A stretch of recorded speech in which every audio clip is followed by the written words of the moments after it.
Welcome back to our channel World of Royals, where we share updates and untold stories about Catherine, Princess of Wales, and her royal family. Today, we bring you some news. January 2026 reignited a story many believed had quietly disappeared.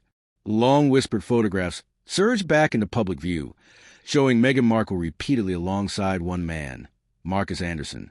From Soho House events to Paris Fashion Week, even family outings like Disneyland, he is always there.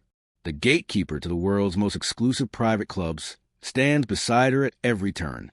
And suddenly, the question So the whole time we're thinking that that's her husband, Jack Brooksbank. It turns out, guess who that mystery man was the whole time? Was it Meghan's guy? It was Marcus Anderson. Marcus Anderson, yeah. Why is she having dinner with Marcus Anderson, and why is he then going home with Meghan and Harry? confront becomes unavoidable. What exactly is the nature of Meghan Markle's relationship with the man who introduced her to Prince Harry? Because one detail refuses to be ignored. Meghan is never seen alone inside Soho House. Always accompanied, always guided. And the images suggest a story built on access, ambition, and a connection that raises every possible red flag. Soho House isn't just another private club. It's the most exclusive members-only network in the world. Entry isn't bought, it's granted. Sponsorship, approval, and discretion determine who belongs. And the man controlling that gate is Marcus Anderson. Rising from waiter to global membership director, he became the architect behind celebrity guest lists and elite introductions. Even global superstars were denied entry for attracting too much attention. Yet somehow Meghan Markle, then a working cable actress, was not only admitted, but welcomed everywhere. That contradiction sits at the center of this entire story. The mystery isn't whether Meghan gained access, it's how. Bigger names were turned away, yet she became a regular across Soho House. Actually attended the garden party and overheard something Meghan said to Harry. So after about 15 minutes talking to guests and being charming, Meghan turned to Harry, and I quote from Lady C's book, "Harry, this is really boring." Locations worldwide. The answer is simple and uncomfortable. Marcus Anderson, the man who controlled the list, became her closest ally. This wasn't coincidence. It was strategy. Meghan aligned herself with the one person capable of opening rooms filled with power, wealth, and influence, and that access reshaped her life forever. The photographs tell their own story. Across years and continents, the body language never fades. Arms wrapped tightly, hands held, knees touching, gazes lingering. From Toronto to Paris, from private galas to family vacations, the images suggest intimacy that goes far beyond casual friendship. And what's most striking is consistency. Before Harry, during Harry, and long after the royal wedding, Marcus Anderson remains fixed at Meghan's side. One detail exposes the entire illusion. Under Soho House rules, Queenie said it best, "It's downright bizarre that a man, gay or straight, constantly clings to a family like Marcus Anderson does with Harry, Meghan, and their kids.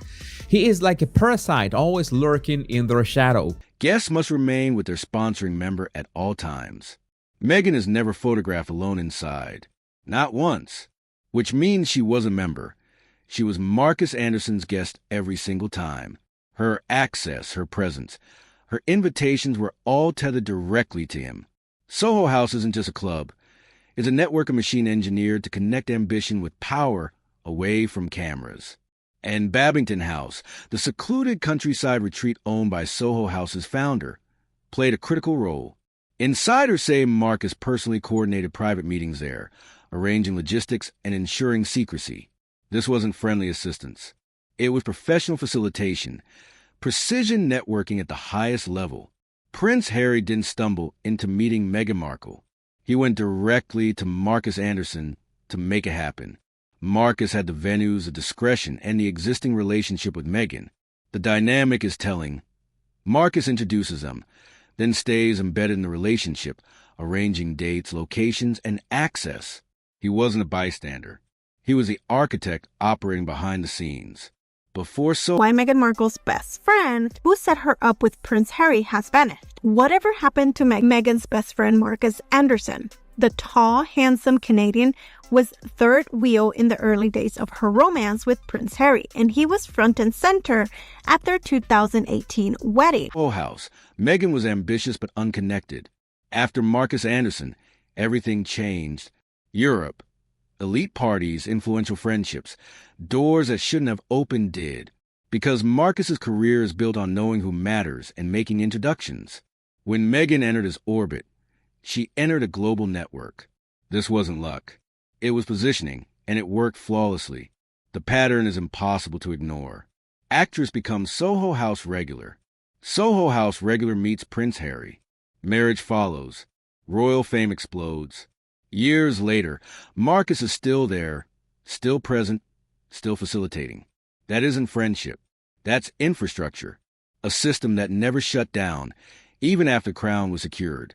Marcus Anderson is described as the second most important man in Meghan's life. Yet he avoids the spotlight, absent from documentaries, hidden in photos, masked with emojis. If the relationship were innocent, why conceal it? Silence and secrecy don't erase suspicion. They amplify it. And the longer he remains hidden yet omnipresent, the louder the unanswered questions become. Every major connection in Meghan's rise traces back to one place: Soho House. Designers, billionaires, stylists, celebrities, all linked through Marcus Anderson's network. That's the real value he provided. Not emotional support, not friendship. Access, opportunity, elevation.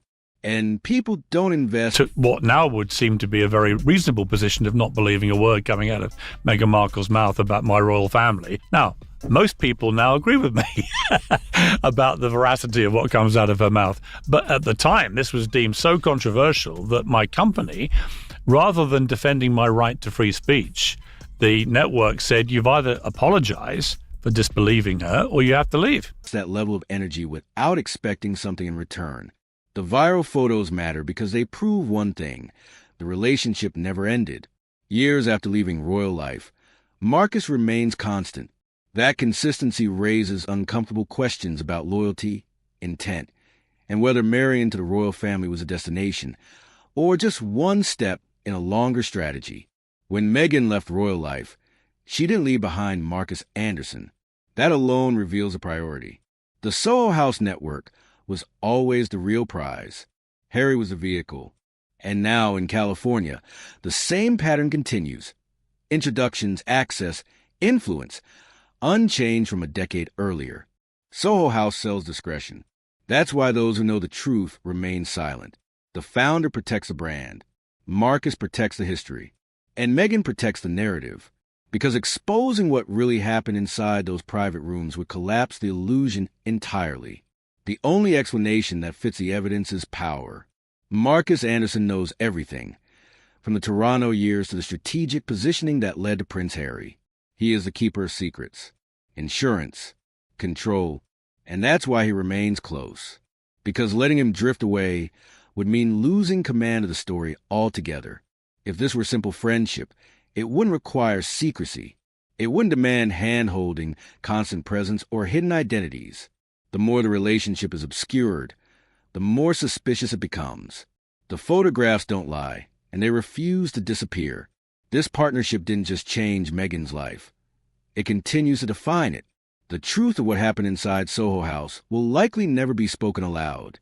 But the images, the timelines, and the access remain undeniable. And neither does Marcus Anderson.